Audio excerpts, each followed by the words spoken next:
real dari Tuhan kita, Tuhan Yesus.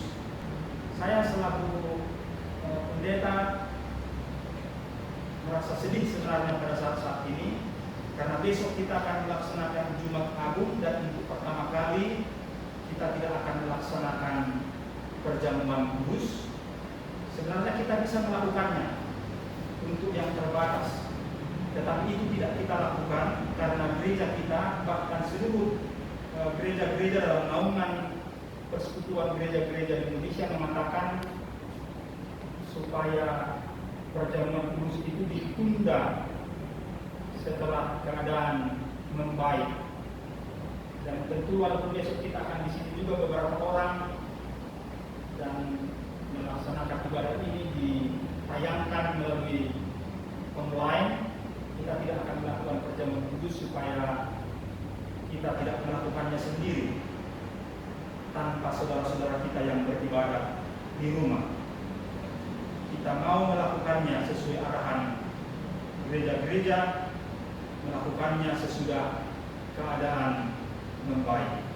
Tetapi sekali lagi Bapak dan saudara-saudara, makna perjamuan kudus itu ialah kita menerima kehadiran Kristus secara nyata, secara real, dan itu sungguh menggembirakan. Karena itulah setiap perjamuan kudus kita merasa seharusnya, dan itulah yang semestinya, kita merasa hidup kita dalam genggaman, dalam pelukan, dalam kasih Tuhan. Dalam pembacaan ini, Bapak dan saudara-saudara, ternyata ada aspek lain dari perjamuan kudus itu. Ada aspek di luar yang pokok itu. Dan itulah tadi yang dikatakan, perbuatlah ini menjadi peringatan akan aku. Aspek lain itu adalah bahwa perjamuan kudus adalah peringatan, anamnesis dalam bahasa Yunani.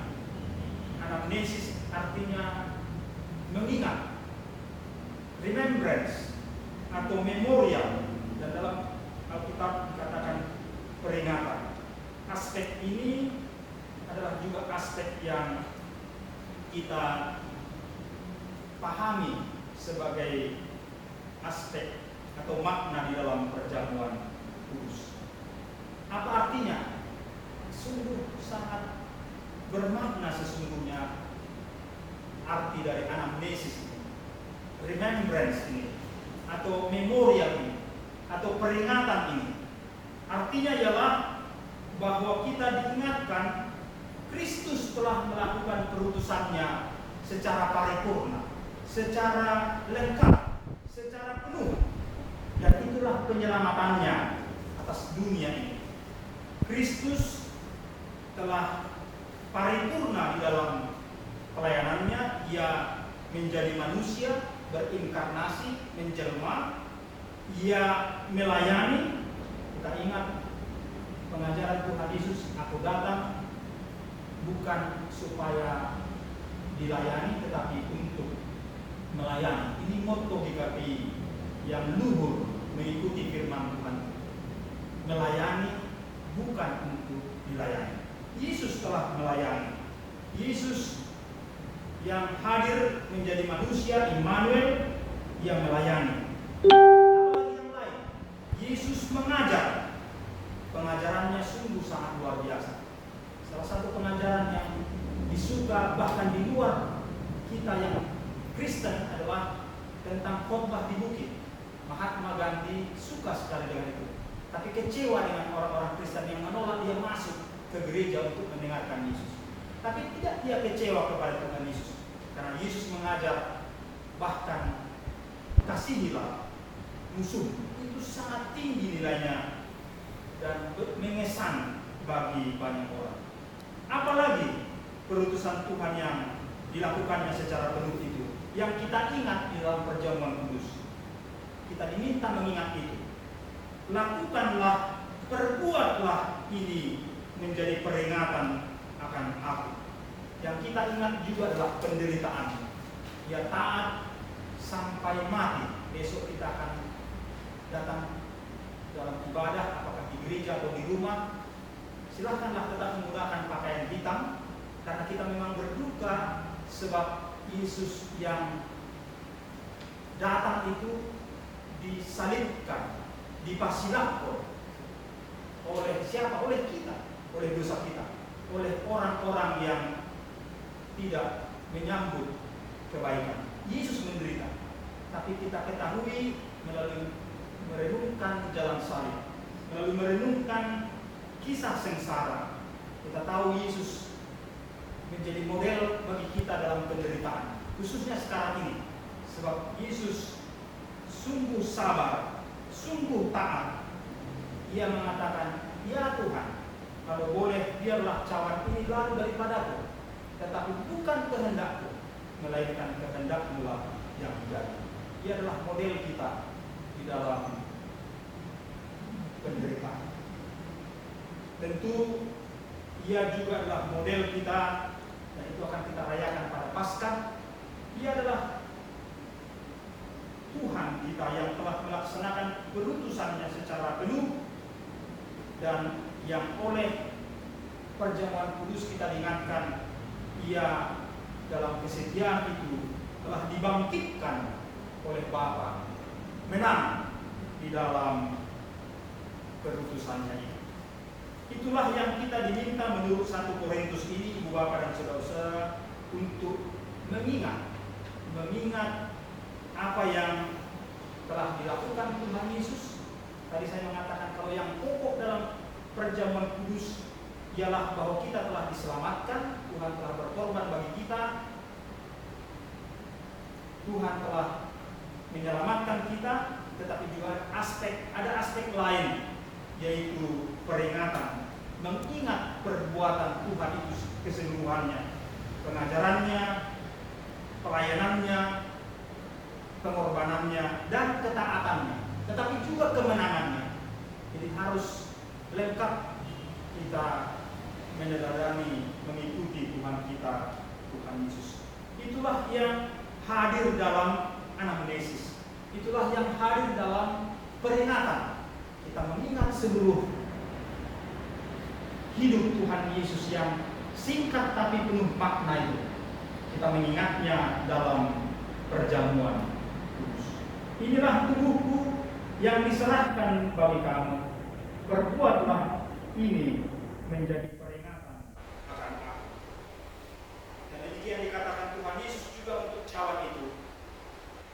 Perbuatlah ini setiap kali kamu meminumnya, menjadi peringatan akan aku.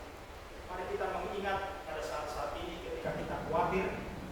Saya tadi bertanya kepada yang bendahara, sudah susah sekarang naik Gojek ya, nomor mobil kata Imam. Jadi saya merasa sangat dikuatkan oleh yang bendahara. Demikian juga kita yang saya undang memang sungguh-sungguh Nia, Amang Sibarangkir, Amang Semakin Khalid, Caroline, memang menjadi akan istimewa ini. Datang juga Mama Cen-Cen ya. Saya tadi berpikir Amang Sehan akan datang, tapi tidak apa-apa. Besok akan datang. Puji Tuhan. Kita mengingat semua itu, dan kita dibesarkan hati kita oleh jalan. Dan biar sambil saya klik nih orang saudara-saudara kita yang masuk, dan saya agak lihat ke bawah. Dan kita merasa sangat disemangati oleh firman Tuhan hari ini yang mengatakan kita harus mengingat semuanya dari Tuhan kita, Tuhan Yesus. Dan itulah menjadi senjata kita, perlengkapan rohani kita yang digambarkan oleh Rasul Paulus sebagai seperti perlengkapan persenjataan tercanggih pada saat itu. Baju zirah, helmet, pelindung kepala, pelindung dahi, pelindung kaki. Itu sekarang itu mungkin tidak lagi perlindungan yang tercanggih karena sudah ada drone, sudah ada tank dan sebagainya. Tetapi yang mau dikatakan ialah bahwa pengajaran Tuhan kita, Tuhan Yesus, itulah perlindungan bagi kita. Yang terakhir, Ibu Bapak dan Saudara-saudara, dalam Kamis Putih ini, itulah yang menjadi fokus sebagaimana dibacakan tadi oleh Amang Penatua Simarangkir dan Amang Penatua Mungkalib sekjen kita. Yang dibaca biasanya dalam Kamis Putih adalah apa yang sudah kita baca ini tentang perjamuan kudus, tetapi juga Yohanes 13 tentang Yesus membasuh kaki murid-muridnya.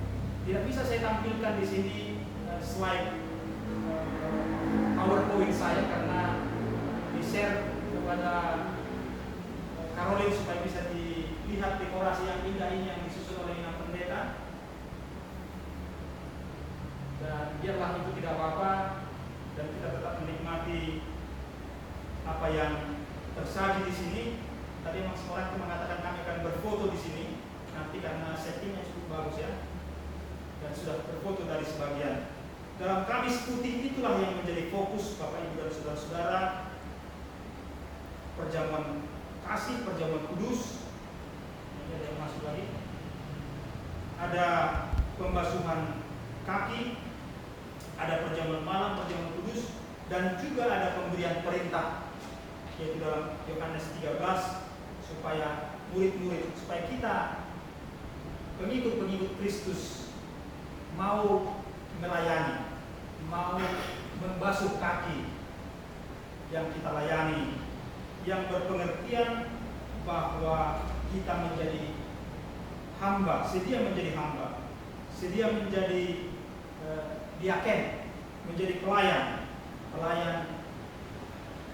karitatif maupun pelayan transformatif. Terima kasih kepada Tuhan bahwa kita boleh melaksanakan ibadah ini bersama dengan saudara-saudara kita yang ada di rumah. Ada yang hadir di sini tidak hanya dari jemaat kita di sini, tapi ada yang dari jemaat-jemaat lain. Saya undang memang